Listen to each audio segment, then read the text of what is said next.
Hello everyone, good evening to all of you.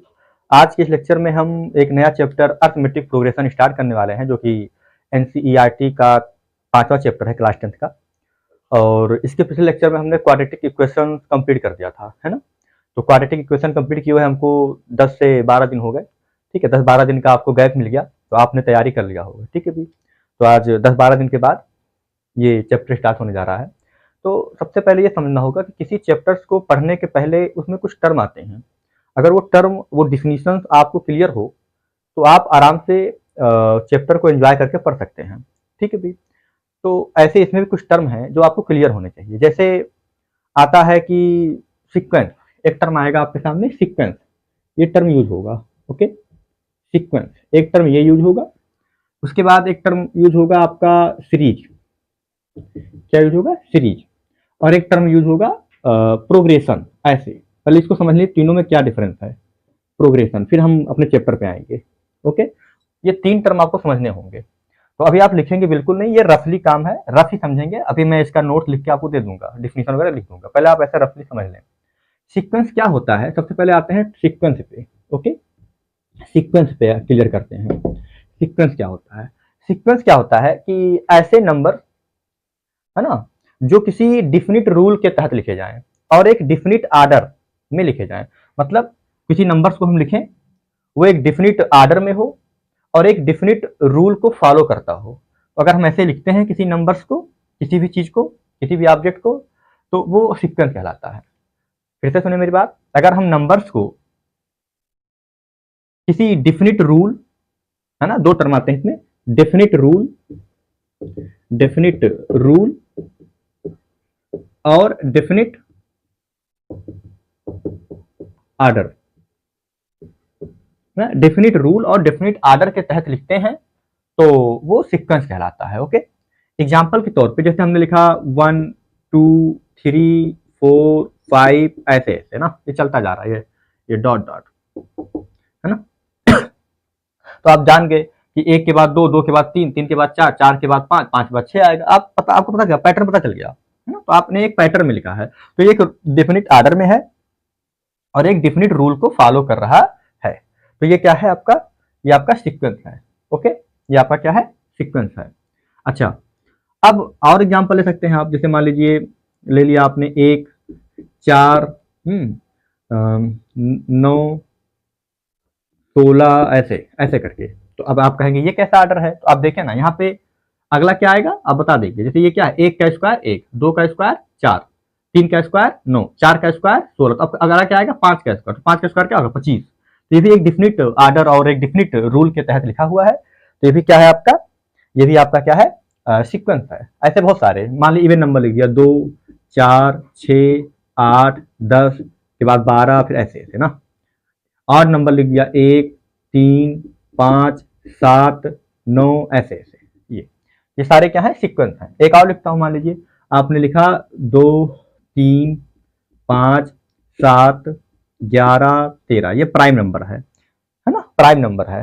तो prime number जानते हैं definition, कि जो खुद से कटता है और एक से कट जाता है ना। तो जिसके पास खुद के और एक के अलावा कोई और फैक्टर नहीं होता है ना, तो ये क्या कहलाता है? Prime number. ये प्राइम नंबर हो गया। तो रूल तो है, ठीक है। ये सारे क्या है? सीक्वेंस हैं। ये क्या है? सारे सीक्वेंस हैं। ओके, अब अगर हम बात करें कि ऐसा कौन सा है जो मतलब नंबर्स लिखे जाए जो सीक्वेंस ना हो, बहुत सारे हैं आपके पास। जैसे मान लीजिए आपने लिख दिया 7 11 4, ऐसे कुछ भी उल्टा सीधा 29, ऐसे। मतलब किसी पैटर्न को फॉलो ना करें। मतलब आप ऐसे बना के लिख सकते हैं कि ऐसे आर्बिट्रेरी कुछ भी लिख दिया, पता ना चले आगे क्या है, किसी नियम को, किसी आर्डर को ये फॉलो नहीं कर रहे हैं। तो ऐसे सब जो होते हैं वो सीक्वेंस नहीं कहलाते हैं, है ना। सीक्वेंस मतलब एक रूल होगा, एक निश्चित आर्डर होगा। जैसे यहाँ पे क्या है, आप देख रहे हैं ये बढ़ते हुए नंबर में है, तो आर्डर तो ही है। ओके, और उसके बाद एक नियम भी है कि ये खुद से कट रहा है और एक से कट रहा है, किसी और से नहीं कट रहा है। तो ये भी यहाँ पे नियम है, रूल है और एक आर्डर है। यहाँ भी रूल है कि भाई 1 है, एक के बाद 3 है, फिर 5, 2 2 जोड़ते जाओ, 9 है, 9 के बाद 11 आएगा, यहाँ 2 4 6 8 10 12 है, 12 के बाद 14 आएगा। तो ये सारे क्या है, सीक्वेंस है। क्या बात क्लियर है? तो उम्मीद है कि आपको सीक्वेंस समझ में आ गया होगा। अब बात आता है सीरीज का। किसका बात आता है? सीरीज का। यहीं पर समझ लें सीरीज क्या होता है। सीरीज क्या होता है, जो सीक्वेंस आप लिखते हैं उनको आप जोड़ के लिखते हैं, है ना। सीक्वेंस के टर्म को जब आप जोड़ के लिख देते हैं तो वो सीरीज कहलाता है। जैसे ये 1 2 3 4 5 है तो ऐसे जोड़ के लिखते हैं, 1 + 2 + 3 + 4 प्लस ऐसे, है ना। तो ये सीरीज है। सीरीज मतलब सीक्वेंस के टर्म को जोड़कर लिखना सीरीज कहलाता है। ओके, ये बात होगी। तो सीक्वेंस के टर्म को जोड़ के लिख देंगे आप तो सीरीज कहलाएगा। तो ये आपका सीक्वेंस क्लियर होगा, सीरीज क्लियर होगा। अब आता है प्रोग्रेशन। क्या आता है? प्रोग्रेशन। प्रोग्रेशन प्रोग्रेशन प्रोग्रेशन क्या होता है बेटा, ये समझ ले। प्रोग्रेशन क्या होता है, एक स्पेशल सीक्वेंस होती है। स्पेशल प्रोग्रेशन में सीक्वेंस है, एक स्पेशल टाइप की सीक्वेंस है, special type sequence. Okay, special type की सीक्वेंस। अभी आप लिखेंगे नहीं, बिल्कुल समझेंगे केवल। स्पेशल टाइप की सीक्वेंस है। अब कैसा स्पेशल का टाइप का सीक्वेंस? ऐसा सीक्वेंस, ऐसा सीक्वेंस जिसका तुम nth टर्म निकाल ले जाओ, जिसको तुम फार्मुलेट कर ले जाओ, जिसका तुम कोई फार्मूला बना पाओ, ठीक है, जिसका nth टर्म निकाल पाओ। तो जिसका हम nth टर्म को फाइंड कर लेते हैं, जिसका फार्मूला बना ले जाते हैं, वो सीक्वेंस क्या कहलाती है? प्रोग्रेशन कहलाती है। जैसे ये 1 2 3 4 5, तो ये क्या आएगा? इसका फार्मूला क्या है? ये n है, n का मान 1 रखो तो 1, n का मान 2 रखो तो 2, n का मान 3 तो 3। ऐसे ये क्या है? 1 4 6, ये क्या है? n स्क्वायर है। क्या है? n square. n natural number है, n स्क्वायर है। n का मान 1 रखो, 1 का स्क्वायर 1, n का मान 2 रखो, 2 का स्क्वायर 4, n का मान 3 रखो 9, n का मान 4 रखो, 4 का स्क्वायर 16। तो ये फार्मूला बन गया, है ना, nth टर्म का फार्मूला बन गया। ऐसे ये 2 4 6, तो ये क्या है? 2n है। क्या है? 2n। n का मान 1 तो 2, n का मान 2, 2 दूनी 4, 2 3 6, ऐसे, है ना। 2n है। ये क्या है? ये ऑड नंबर है। ये क्या है? Odd number. तो ऑड नंबर का भी फार्मूला बन जाएगा आपका, ठीक है। मान लीजिए आपने बना दिया 2n - 1 बना दिया। n का मान 1 तो 2 में से 1 गया 1, n का मान 2 दूनी 4 में से 1 गया 3, 2 दूनी 4 में से 1 गया 3, 3 3 दूनी 6 में से 1 गया 5, तो 2n - 1 बन गया। ओके, अगर आप 2n + 1 बनाएंगे तो n को होल नंबर लेना पड़ेगा ना, 0 से स्टार्ट करना पड़ेगा। ओके, बात की बात है। अब आप बात आता है प्राइम नंबर पे। किस पे आता है? प्राइम नंबर पे। तो इसका फार्मूला बन गया, इसका बन गया, इसका बन गया, इसका बन गया, सबको तो बन रहा है। तो ये सारे प्रोग्रेशन हैं। लेकिन इसका देखें आप, 2 3 5 7 11 13, ये प्राइम नंबर है। इसका फार्मूला बनाए, इसका आप नहीं बना पाएंगे। इसका कोई पैटर्न, इसका कोई आगे फार्मूला बनेगा नहीं भाई। कभी 2 आया, फिर 3 आया, 1 का गैप है, फिर 3 2 5, 2 का गैप है, फिर 2 का गैप है, फिर 7 4, है ना, 11, फिर इतने का गैप, फिर 2 का गैप है। तो ये जो गैपिंग है वो सेट नहीं है ना। तो आगे आप नहीं बता पाएंगे कि इसका nवां टर्म कौन सा होगा। ओके, तो इसका फार्मूला नहीं बन पाएगा। लेकिन ये सीक्वेंस है, प्रोग्रेशन नहीं है। तो प्रोग्रेशन का मतलब होता है कि जिसका आप फार्मूला बना ले जाएं, जिसका आप nth टर्म निकाल ले जाएं, वो प्रोग्रेशन होगा। और जिसका नहीं निकाल पाएंगे वो तो सीक्वेंस ही है। तो जितने प्रोग्रेशन हैं सब सीक्वेंस होंगे। लेकिन देखिए ये सीक्वेंस है लेकिन प्रोग्रेशन नहीं है। ओके, तो प्रोग्रेशन क्या है? एक स्पेशल टाइप का सीक्वेंस है जिसको आप फार्मुलेट कर सकते हैं, जिसका आप nth टर्म निकाल सकते हैं, वो होता है प्रोग्रेशन। तो एक नोट की बात अगर हम लिखें यहाँ पे ऐसे जानकारी के लिए, तो प्रोग्रेशन होगा तो सीक्वेंस होगा। प्रोग्रेशन है, progression, every progression is a sequence. Progression है तो ये इंप्लाई करेगा सीक्वेंस। अभी आप समझने के लिए से लिख लें सीक्वेंस। लेकिन सीक्वेंस है तो प्रोग्रेशन हो जरूरी नहीं है। जैसे प्राइम नंबर सीक्वेंस है लेकिन प्रोग्रेशन नहीं है। तो उम्मीद है कि आपको सीक्वेंस, सीरीज और प्रोग्रेशन समझ में आ गया होगा। अब हम इसके डिफिनीशन को यहाँ बोर्ड पे लिखेंगे, फिर आप उसको लिख लेंगे और एग्जाम्पल लिख देंगे। ओके, तो ये आप देख लें यहाँ तक। चलिए, तो डिफिनीशन हमने सीक्वेंस का लिख लिया है, ये आप लिख लें। क्या है लिखा डिफिनीशन सीक्वेंस का? कि सम नंबर, कुछ number arrange in a definite order, एक डेफिनिट आर्डर में अरेंज होते हैं, लिखे जाते हैं, according to a definite rule, एक निश्चित नियम के अंतर्गत लिखे जाते हैं ना, are set to form a sequence. तो ये सीक्वेंस बनाते हैं। तो अगर किसी नंबर्स को, कुछ नंबर्स को अगर हम डेफिनिट आर्डर और डेफिनिट रूल के अंतर्गत लिखते हैं तो वो सीक्वेंस बनाता है। जैसे 1 2 3 एक ही जोड़ते जा रहे हैं, अगला 4, अगला फिर उसके आगे 5 6 से 2 4 6 8, फिर आगे 10, 2 2 जोड़ते जाएंगे, 1 3 5 7, ये विषम नंबर है ना, 8 नंबर है। तो 7 के बाद 9, 9 के बाद 11, ऐसे ये प्राइम नंबर है ना। ये सारे सीक्वेंस हैं। लेकिन ये 7 लिखा है कहीं, फिर 30 लिखा है, फिर 4 29, फिर 8, ऐसे तो कोई पैटर्न नहीं है, तो नॉट अ सीक्वेंस। सीरीज क्या है? Series the sum of the term of the sequence of a sequence. Sequence के टर्म का जोड़ है क्या, सीरीज। ये क्या है, 2 4 6 ऐसे चलता जा रहा है। तो यहां तक आप लिख लें। अब हम प्रोग्रेशन की डिफिनीशन को लिखेंगे। ओके, उसके बाद हम आएंगे अर्थमेटिक प्रोग्रेशन की डिफिनीशन पे। चलिए, अब हम आपको प्रोग्रेशन की डिफिनीशन बताने वाले हैं। क्या कह रहा है progression, a progression is a special type of sequence. तो एक स्पेशल टाइप का सीक्वेंस है। ओके, फॉर विच, जिसके लिए it possible to obtain a formula for nth term, है ना, जिससे, है ना, जिससे it possible to obtain a formula, जिससे nth टर्म का फार्मूला निकालना पॉसिबल हो पाए। तो a progression is a special type of sequence, एक ऐसा स्पेशल टाइप का सीक्वेंस जिससे, है ना, जिसमें फार्मूला ऑब्टेन करना पॉसिबल हो पाए, है ना, आया समझ में। तो जिसमें हम फार्मूला ऑब्टेन कर पाएंगे, फार्मूला निकाल पाएंगे, वो क्या कहलाएगा, मतलब nth टर्म का फार्मूला निकाल पाएंगे, वो प्रोग्रेशन कहलाएगा। ओके, ऐसा सीक्वेंस, ऐसा स्पेशल टाइप का सीक्वेंस जिसमें हम nth टर्म का फार्मूला निकाल पाएंगे, वो प्रोग्रेशन कहलाएगा। लिखा हुआ देख लें आप यहाँ पे।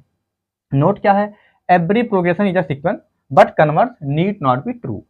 जितने प्रोग्रेशन है सारे सीक्वेंस होंगे, लेकिन सीक्वेंस प्रोग्रेशन हो जरूरी नहीं है। इसका उल्टा जो है वो जरूरी नहीं है। जैसे 2 3 5 7 11 ये प्राइम नंबर है, ये सीक्वेंस है but not a progression. Okay, तो यहाँ तक की बात होगी। तो प्रोग्रेशन शब्द आते ही ये बात आप जान जाएंगे कि उसका फार्मूला निकाला जा सकता है। क्या बात ओके है। अब हम आते हैं अपने चैप्टर पे, जिसका नाम है अर्थमेटिक प्रोग्रेशन। ओके, अब हम अर्थमेटिक प्रोग्रेशन लिखेंगे और उसकी डिफिनीशन को समझेंगे। यहाँ तक का आप देख लें, फिर हम आते हैं अर्थमेटिक प्रोग्रेशन पे।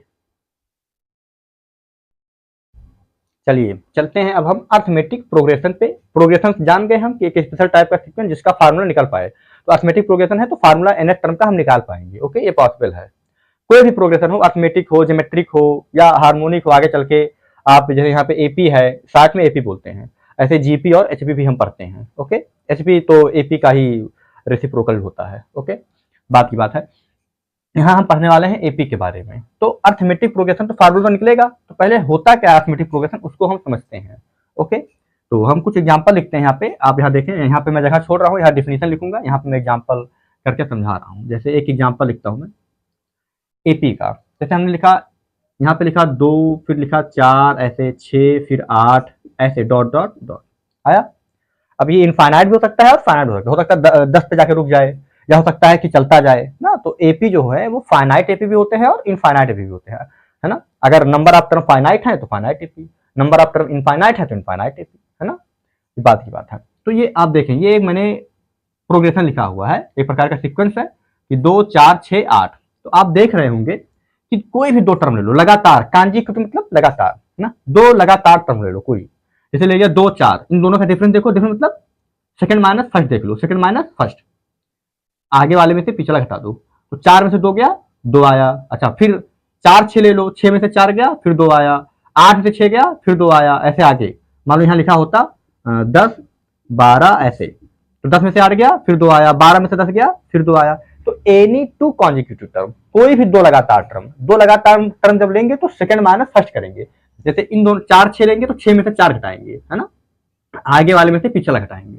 ओके, तुम आपने ले लिया 10 और 12, तो 12 में से 10 घटाएंगे। तो कोई भी 2 टर्म ले लो, लगातार लो, ये नहीं कि 2 ले लिया 6 ले लिया, 2 6 नहीं लेना है, लगातार हो। 2 के बाद 4, 4 के बाद 6, तो 2 4 ले सकते हो, 4 6 ले सकते हो, 6 8 ले सकते हो, 10 12 ऐसे। यानी कि 2 ले लिया फिर 10 ले लिया, ऐसे नहीं, लगातार 2 टर्म। तो अगर लगातार 2 टर्म का डिफरेंस हर जगह सेम है, जैसे यहाँ पे क्या है, 2 4 का डिफरेंस 2 है, 4 6 का डिफरेंस, 6 में से 4 गया, 6 में से 4 गया, डिफरेंस नहीं, सेकंड टर्म मान फर्स्ट टर्म, 6 में से 4 गया 2 आया, 8 में से 6 गया 2 आया, 10 में से 8 गया 2 आया, 10 12 में से 10 गया फिर 2 आया। तो हर जगह जो डिफरेंस है वो सेम है, तो ये एपी है। क्या है, एपी है। ऐसे और भी लिख सकते हैं आप, 1 3 सॉरी, हाँ सॉरी, क्या 1 3 5 7 9 ऐसे।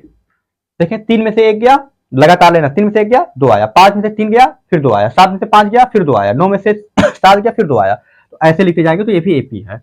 आपने लिख दिया ऐसे, तीसरा टर्म ऐसे गिनती लिख दिया 1 2 3 4 5। तो देखिए एक एक का डिफरेंस है, 2 में से 1 गया 1, 3 में से 2 गया 1, 4 में से 3 गया 1, 5 में से 4 गया 1। तो जो डिफरेंस आ रहा है, जैसे यहाँ कितने का डिफरेंस है, 2 2 का है, 4 में से 2 गया 2, है ना। तो 2 अगर ये 2 जोड़ते जाएंगे तो आगे बढ़ते जाएंगे। जैसे 12 में 2 जोड़ा फिर 14 आ गया, फिर 2 जोड़े 16 आ गया। यहाँ कितने का डिफरेंस है, 3 में से 1 गया, 3 में से 1 गया 2, 2 2 का डिफरेंस यहाँ भी है। तो अब 2 जोड़ देंगे तो 9 2 11, 11 2 13, 13 2 15, ऐसे आगे बढ़ता जाएगा। तो जो डिफरेंस है अगर हम जोड़ेंगे तो आगे बढ़ेंगे और घटाएंगे तो पीछे बढ़ेंगे। जैसे 12 है और 10 है, 12 में से 2 गया 10, 10 में से 2 गया 8, तो घटाएंगे तो पीछे जाएंगे और जोड़ेंगे तो आगे जाएंगे ना, ऐसा कुछ बात ओके है। यहाँ पे 1 2 3 4 5 है ना, लगातार है, एक एक का डिफरेंस है, 2 में से 1 गया 1, 3 में से 2 गया 1, 4 में से 3 गया 1, 5 में से 4 गया 1, 1 जोड़ेंगे तो 5 में 1 जोड़ेंगे 6, फिर 6 में 1 जोड़ेंगे 7, ऐसे ये सारे क्या है एपी हैं। तो एपी क्या है, a sequence of numbers, a sequence of numbers है ना। मैं यहाँ डिफिनेशन लिखता हूं कि अ सीक्वेंस ऑफ नंबर्स, ये सीक्वेंस ऑफ नंबर्स हैं, okay, a sequence of number in which जिसमें है ना, a sequence of number in which the difference, in which the difference, in which the difference इसका कोई भी दो टर्म का difference of any, difference of any, difference of any to, difference of any two, लेकिन any two मतलब ये नहीं कि 2 ले लिया 6 ले लिया, ऐसा नहीं, एनी टू कॉन्जिक्यूटिव मतलब 2 लगातार, any two consecutive, consecutive term है ना। मैंने क्या कहा, अ sequence of numbers in which difference of in which the difference of any two consecutive term is क्या, टर्म इज कांस्टेंट, वो कांस्टेंट हो, बदले ना, जैसे कांस्टेंट यहाँ क्या है, दो का कांस्टेंट है, दो कांस्टेंट आया ना, दो का डिफरेंस तो 2 फिक्स है, तो कांस्टेंट इज कांस्टेंट है ना, is called AP, is called AP. हमने कहा कि a sequence of numbers in which the difference of any two consecutive number, कोई भी 2 कॉन्जिक्यूटिव नंबर का डिफरेंस है ना, अगर कांस्टेंट है तो वो कहलाता है एपी, ओके। और जो कांस्टेंट आता है वो कहलाता है कॉमन डिफरेंस, ओके है ना। तो कॉमन डिफरेंस क्या होगा, कांस्टेंट, जो कांस्टेंट आएगा, here constant is common difference, okay, is called AP. And ऐसे एपी तो यहां लिखेंगे, खत्म हो गया, यहाँ पे लिखेंगे कांस्टेंट इज, कांस्टेंट इज, जो कांस्टेंट आया है वो क्या कहलाएगा, कॉमन डिफरेंस। तो हियर कांस्टेंट, यहां जो कांस्टेंट है, here constant is called common difference, common difference जानते हैं इसको, मतलब कॉमन डिफरेंस मतलब सभी में वही डिफरेंस है, कॉमन डिफरेंस के नाम से जानते हैं, कॉमन डिफरेंस है ना। और इसको स्मॉल डी या कैपिटल डी से लिखते हैं, कॉमन डिफरेंस, ओके, ये बात हो गई। तो आप जान गए होंगे कि अरिथमेटिक प्रोग्रेशन क्या होता है, और भी डिफिनेशन बुक में दिया होता है कि कोई भी प्रीसीडिंग टर्म हो, ठीक है, मतलब प्रीसीडिंग टर्म हो और कोई टर्म हो, उसका जो डिफरेंस है वो कांस्टेंट आ जाए, तो कांस्टेंट क्या कहलाता है, कॉमन डिफरेंस, और ये एपी कहलाता है, ओके। तो यहाँ तक आप देख लें, तो ये आपका एपी है, ठीक है भाई। तो ये डिफिनेशन हमने क्लियर कर दिया। आपके एनसीईआरटी में भी एक डिफिनेशन है, तो लगभग यही डिफिनेशन है, बट अपने लैंग्वेज में कहा है, क्या कहा है देखे, मैं स्क्रीन पे दिख रहा होगा डिफिनेशन, एनसीईआरटी का डिफिनेशन देख ले। लिखा है कि arithmetic progression is a list of numbers in which each term is obtained by adding a fixed number to the preceding term except the first term. मतलब क्या कह रहा है ये कि अरिथमेटिक प्रोग्रेशन एक लिस्ट ऑफ नंबर है, तो लिस्ट ऑफ नंबर ही है, ओके, समझे। यहाँ पे इन विच ईच टर्म, जितने भी टर्म है, हर टर्म, पहले टर्म को छोड़कर, क्योंकि पहले टर्म को छोड़कर, पहले को छोड़ दो आप, इसमें ये कहा एक्सेप्ट फर्स्ट टर्म, तो पहले टर्म को छोड़ दो, पहले टर्म को छोड़कर जितने टर्म हैं वो कैसे ऑब्टेन हुए हैं, देखें यहाँ पे, list of number which in which each term is obtain bye adding a fixed number to the preceding term. मतलब जैसे 4 कैसे मिला है, प्रीसीडिंग टर्म कौन है, 2, 2 में एक फिक्स नंबर 2 जोड़ने पर 4 मिला है, जैसे इसका फिक्स नंबर क्या है, 2 है, सब में 2 2 जुड़ा है ना, 2 में 2 जोड़ा तो 4, फिर 4 में 2 जोड़ा तो 6, 6 में 2 जोड़ा तो 8, 8 में 2 जोड़ा तो 10, 10 में 2 जोड़ा तो 12 आया। तो कह रहा है कि हर टर्म, एवरी टर्म, पहले टर्म को छोड़कर पहले टर्म को छोड़कर, क्योंकि पहले टर्म के पहले कोई टर्म नहीं है, हर टर्म कैसे ऑब्टेन हो रहा है, उसके पिछले टर्म में एक फिक्स नंबर जोड़ के, मतलब जैसे ये 4 मिला है तो उसके पहले टर्म 2 है, 2 में 2 जोड़ के तब 4 मिला है, जैसे 6 मिला है तो 6 में कब मिला है, जब उसके पहले प्रीसीडिंग मतलब उसके पहले वाले, जस्ट पहले वाले, जस्ट पहले वाले, जस्ट पहले वाले नंबर में कुछ नंबर जोड़ा गया, कौन सा नंबर जोड़ा गया, 2 जोड़ा गया, फिक्स नंबर, तो 6 मिला है। तो वो फिक्स नंबर अगर हम किसी प्रीसीडिंग टर्म में पहले टर्म को छोड़कर प्रीसीडिंग टर्म में जब कोई फिक्स नंबर जोड़ते हैं तो हमको अगला टर्म मिलता चला जाता है, तो वो कहलाता है एपी। ओके, और उस फिक्स नंबर को कहते हैं बेटा, क्या कहते हैं, कॉमन डिफरेंस, ये जो लिखा हुआ है। अच्छा, ये हो गया, ठीक है। अब इसमें कह रहा है कि जो कॉमन डिफरेंस है वो पॉजिटिव, नेगेटिव और जीरो तीनों हो सकते हैं, ठीक है। अब कैसे हो सकते हैं, मैं इसका एग्जांपल भी आपको दूंगा। अगर आप देखना चाहें तो मैं यहाँ पे एग्जांपल चाहे तो लिख दूं, ठीक है। जैसे इस 3 एग्जांपल हो गए थे, चौथा एग्जांपल ऐसे पॉजिटिव, तो ये इसका डिफरेंस देखें, 4 में से 2 गया, ऐसे लिख देता हूँ यहाँ पे। मान लीजिए मैंने लिखा ऐसे 3, 5, 7, 9, 11 ऐसे, तो कॉमन डिफरेंस क्या आएगा 5 कॉमन डिफरेंस। कॉमन डिफरेंस को डी से लिखते हैं, तो यहाँ पे डी आएगा, 5 में से 3 जाएगा, कितना आएगा, सेकंड टर्म में से फर्स्ट टर्म हटा दिया, 5 में से 3 जाएगा, कितना आएगा, 2 आएगा। तो यह पॉजिटिव है, ये क्या है, ये पॉजिटिव आ गया, कॉमन डिफरेंस क्या आ गया, पॉजिटिव, ठीक है, ये पॉजिटिव आ गया, ठीक है। ऐसे समझ लें। एक एग्जांपल ऐसे लिख देता हूँ जिसमें निगेटिव आ जाए, तो निगेटिव आ जाए तो घटता हुआ लिख दो, आप क्या लिख दो, घटता हुआ लिख दो, और क्या, जैसे मैंने लिख दिया ऐसे 10, 8, 6 ऐसे घटता हुआ ना, 4, 2 ऐसे ऐसे चलता जाएगा, तो ये क्या है, ये घटता हुआ है। तो अब 8 डी क्या होगा इसका, 8 में से जब 10 जाएगा तो -2 आएगा, तो यहाँ पे क्या आएगा, निगेटिव आ गया, क्या आ गया, कॉमन डिफरेंस क्या आ गया, यहाँ पे निगेटिव आ गया, ठीक है। अब एक एग्जांपल और लिख देता हूँ जिसमें जीरो आ जाए कॉमन डिफरेंस, जैसे हमने लिख दिया ऐसे 2, 2, 2, 2, 2 ऐसे चलता जा रहा है, 2, 2, 2 लिख दो, 3, 3, 3 लिख दो, कांस्टेंट सीक्वेंस है, ये क्या है, कांस्टेंट सीक्वेंस। तो डी क्या होगा इसका, 2 में से 2 गया, 0, तो कहोगे ये कैसा बात है भाई, क्यों नहीं बात है, 2 में 0 जोड़ो, 2 आया, फिर 0 जोड़ो, फिर 2 आया, 2 में फिर 0 जोड़ो, फिर 2 आया, तो है क्या, जोड़ते जाओ तो आगे बढ़ते जाओ, तो 0 जोड़ते तो वही तो टर्म आएगा। जैसे 3 है तो 3 में 0 जोड़ो, 3, फिर 3, फिर 3, फिर 3।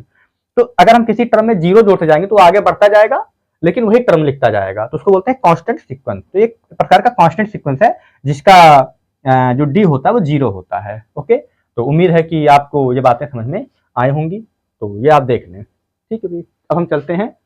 अच्छा, इसी में एक बात और बता दें, मैं दिखाऊंगा नहीं, मैं बता दे रहा हूँ, फाइनाइट एपी क्या आता है, फाइनाइट एपी, यहां देख लें, मैं हटा रहा हूं, यहां देखें, फाइनाइट एपी, फाइनाइट, रुक जाए 1 मिनट, यहां तक का हो गया आप लोगों का, मैं इसको मिटाता हूं।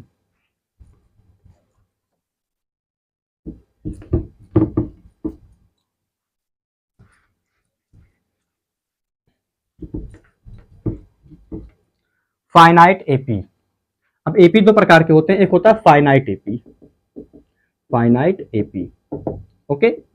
तो एन एपी विच कंटेन, एक ऐसा AP, an AP which contain finite number of term, an AP which contain finite number of term, है ना, is called finite AP. And an AP which contain, which does not contain finite number of term, है ना, वो infinite AP कहलाएगा, ठीक है, इन finite AP मैं लिखूंगा नहीं, तो an AP which contain finite number of term is called finite AP, and an AP which does not contain finite number of term या which contain infinite number of term is called infinite AP. Okay, तो जिसमें finite number of term होंगे वो finite, जिसमें infinite होंगे वो infinite AP. Okay, तो यहाँ तक की बातचीत हो गई। अब हम आते हैं कुछ टर्म पे, ठीक है भाई, देख लें आप यहाँ तक। चलिए, तो अब हम एग्जाम्पल की तरफ बढ़ेंगे, उसके पहले एक बात और ऐसे जानकारी के लिए समझ लीजिए कि ऐसे समझ लीजिए, ऐसे रफली समझ लीजिए कि एपी के फर्स्ट टर्म को A1 से लिखा, सेकंड टर्म को A2 से, थर्ड टर्म को A3 से, फोर्थ टर्म होगा तो A4 से, ऐसे डॉट डॉट, है ना। और अगर 10वां टर्म मान लीजिए 100वां टर्म है तो A100 से, है ना, ऐसे चलता जाएगा। अगर मान लीजिए nवां टर्म होगा तो AN से, तो n टर्म को A1 से, AN से, n का मान 1 तो पहला टर्म, n का मान 2 तो दूसरा टर्म, ऐसे, है ना। हमने यहाँ पे A1, A2, A3 ये जनरल टर्म होता है। AN क्या होता है, AP का जनरल टर्म, है ना। बहुत सारे लोग AN लिखते हैं, स्मॉल TN भी लिख सकते हैं, ठीक है भाई, बात की बात है। तो ऐसे ही है, कॉमन डिफरेंस क्या होगा, A2 माइनस A1 निकालेंगे तो क्या आएगा, D ही आएगा। A3 माइनस A2, ये भी D आएगा क्योंकि ये AP है, आया, मैंने इसको AP माना है ना, तो ऐसे। बात ही बात है। चलें अब हम आते हैं अपने पहले एग्जाम्पल पे। यहां देखें पहला एग्जाम्पल क्या है, कह रहा है example number first, example first कह रहा है कि फॉर द एपी 3/2 1/2 -1/2 -3/2 ऐसे right the first term A and the common difference D. Okay, मैंने कहा गिवन एपी, सबसे पहले गिवन एपी लिख लें। गिवन एपी क्या है, एपी आपका 3/2 फिर 1/2 -1/2 -3/2 फिर ऐसे कामा के बाद डॉट डॉट डॉट। ओके, तो फर्स्ट टर्म क्या है, वैसे आसान सॉल्व बन नहीं सकता। First term A is equal to क्या है 3/2, ये पहला टर्म है। कॉमन डिफरेंस, जब आपको पता है कि एपी है तो चेक थोड़े करना है कि एपी है कि नहीं है। Common difference D is equal to second minus first 1/2 में से 3/2 घटा दो आप, कोई भी दो लगातार टर्म -1/2 में से -1/2 घटा दो, कोई दिक्कत नहीं है। 1/2 में से 3/2 घटा दो तो 2 एलसीएम हो गया, ये हो गया 1 - 3, तो एक में से 3 जाएगा तो -2 आएगा, -2/2, तो इसको कैंसिल आउट करेंगे, काटेंगे तो -1 आ जाएगा। ओके, कॉमन डिफरेंस क्या है -1, तो ये आपका आंसर हो गया। ठीक है भाई, चलिए देख लीजिए। अब चलते हैं एग्जाम्पल नंबर 2 पे। चलिए चलते हैं एग्जाम्पल नंबर 2 पे। एग्जाम्पल 2 का पहला पार्ट हम करेंगे और आप भी करिएगा। ठीक है, मैं एक पहले मेरा देख लूँ मैं कैसे कर रहा हूँ।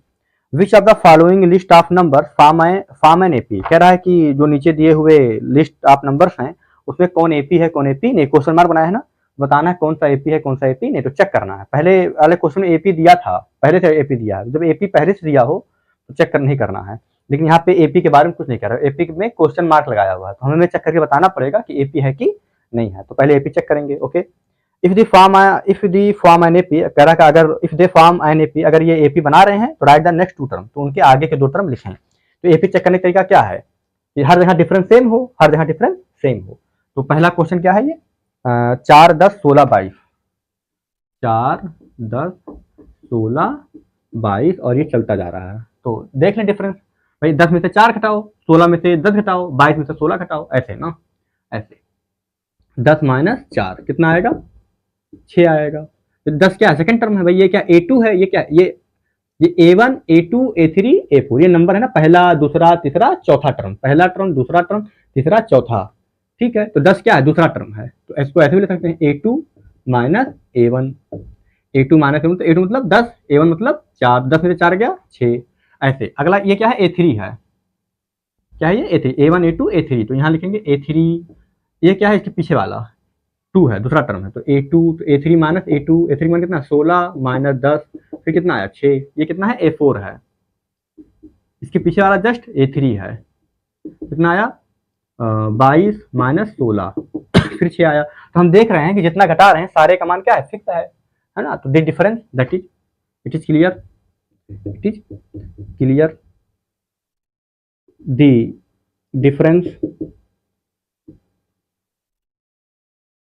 Difference of any two consecutive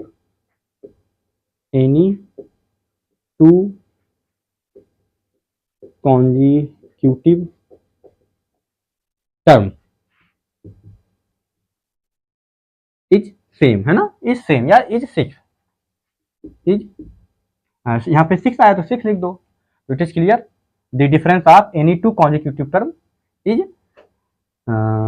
same लिख लो या इज सेम, है ना। तो हेंस गिवन नंबर ऑफ जो टर्म है वो क्या है, सीक्वेंस बनाएगा ना, तो हेंस ये 4 10 16 एंड 22 ये फॉर्म अ सीक्वेंस, तो हेंस 4 या ऐसे, hence given list of numbers form an AP, तो जो ये गिवन लिस्ट ऑफ नंबर है वो एपी बनाएगा। ओके, तो कह रहा अगर एपी बन गया तो इसके नेक्स्ट टू टर्म लिखे, तो नेक्स्ट टू टर्म नेक्स्ट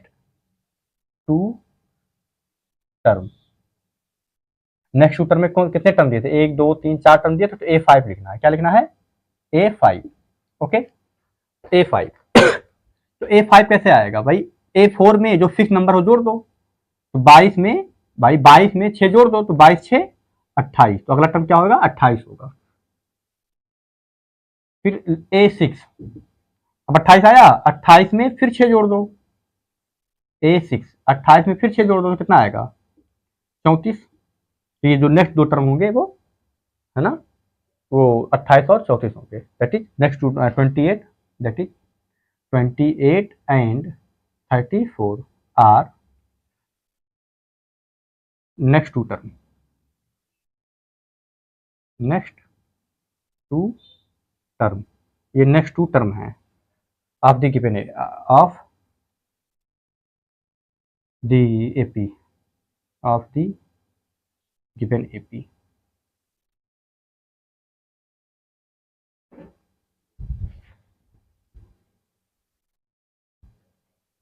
तो ये आपके जो नेक्स्ट टू टर्म हो गए वो 28 और 34 हो गए, तो ये आपका आंसर हो गया। ठीक है भाई, देख लें यहां तक।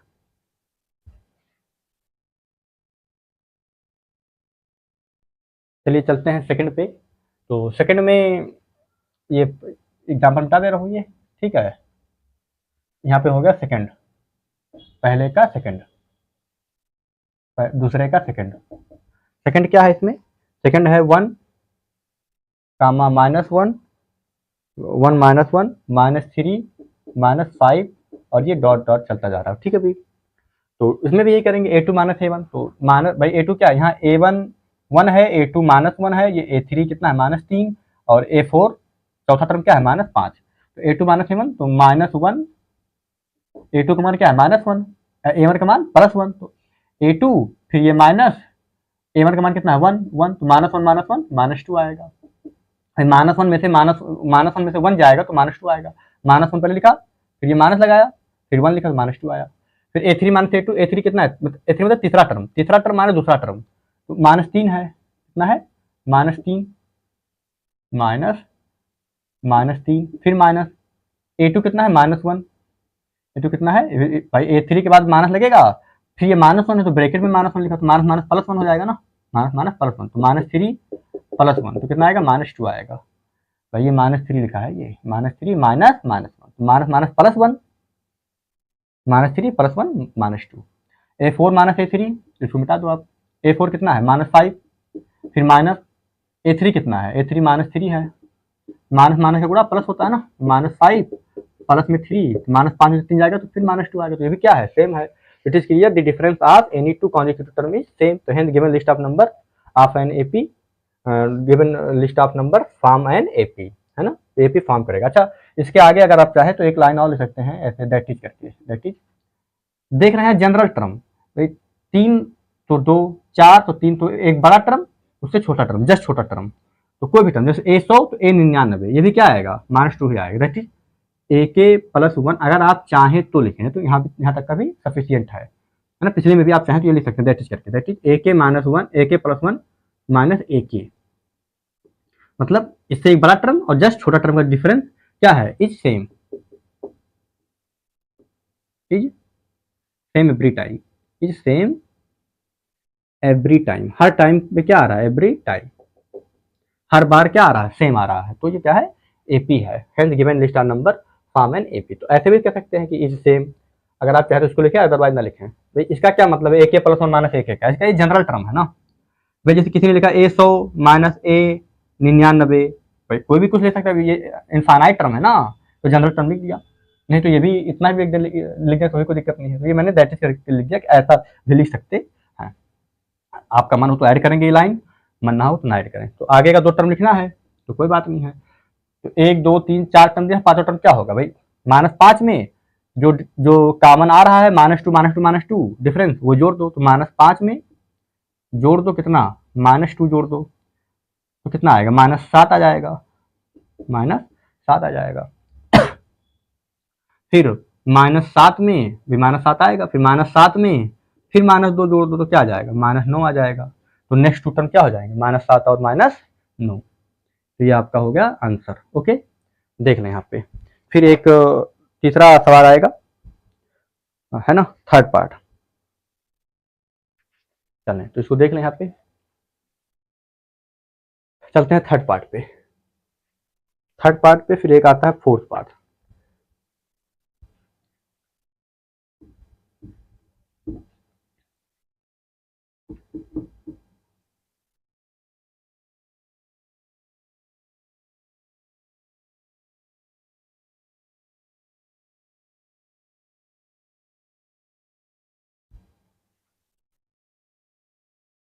पहले देखते हैं दूसरे का थर्ड पार्ट। क्या है दूसरे का थर्ड पार्ट, -2 +2 -2 +2 -2 ऐसे चलता जा रहा है। तो घटा लो फर्स्ट टर्म सेकंड, ये पहला दूसरा तीसरा चौथा पांचवा टर्म, ये a2 - a1। तो a2 - a1 कितना आएगा, a2 कितना है 2, फिर माइनस, फिर -2 भाई a2, फिर ये क्योंकि ये माइनस है ना, तो a2 2, फिर ये माइनस वाला यह माइनस उतर गया, फिर a1 ये खुद -2 है तो -2 ब्रैकेट में लिखा, तो माइनस माइनस +2, तो हो जाएगा 2 + 2, 2 + 2 कितना आ जाएगा 4, 2 + 2 कितना आ जाएगा 4। ओके ओके, अब यहाँ पे आएगा ये, तो a2 a1 a2 a1 a2 a3, अब हम लिखेंगे निकालेंगे a3 - a2, भाई इसमें से घटाया, अब इसमें से घटाएंगे तो -2, a3 कितना है -2, फिर माइनस a2 कितना है 2, -2 -2 -4, तो यहाँ पे क्या है, यहीं बराबर एक 4 आया एक -4 आया, तो आगे लिखने की जरूरत ही नहीं है, मैंने कहा इट इज क्लियर। ऐसे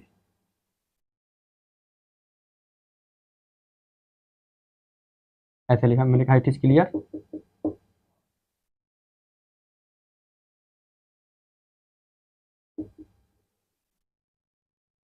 ऐसे लिखें दैट इज ये a3 - a2 बराबर नहीं है a2 - a1 के, ये बराबर नहीं है, तो it is clear the difference of any two consecutive term is not same, not same, है ना। अगर आप दैट इज लिखना चाहेंगे तो that is ak +1 - ak is not same for every time, is not same for every time. अगर आप चाहें तो लिखें एवरी टाइम, लिखाइए TIME टाइम। अगर आप चाहें तो लिखें ना, तो मुझे लगता है जरूरी नहीं हटाएं, ठीक है भैया, चाहें तो लिख देंगे ना, कोई दिक्कत नहीं। तो इज नॉट सेम, तो hence given list of number not form NAP, not form NAP, तो ये AP नहीं बनाएगा। ओके, जब AP बनाएगा नहीं तो आगे का नंबर ही क्यों लिखेंगे जब AP नहीं बना रहा तब, ठीक है भाई। तो ये हो गया आपका दूसरे का तीसरा पार्ट, देख लें यहाँ तक। अब हम चलते हैं दूसरे का चौथा पार्ट। दूसरे का चौथा पार्ट ये HW रहेगा, दूसरे का चौथा पार्ट ये रहेगा HW, ये आप खुद करेंगे एसी लैंग्वेज में, तो ये भी आपका एपी नहीं बनाएगा, ठीक है। मैं नेक्स्ट लेक्चर में होमवर्क वाला क्वेश्चन करूंगा, ठीक है भाई। तो ये आपका होमवर्क हो गया। चलें, तो उम्मीद है कि समझ में आया होगा आज का लेक्चर, ठीक है। अगर किसी प्रकार कोई दिक्कत हो तो आप पूछ सकते हैं, ऐसे पूछते तो है नहीं आप, ठीक है, फिर भी कोई दिक्कत हो तो पूछ सकते हैं आप। चलें, ओके, थैंक यू।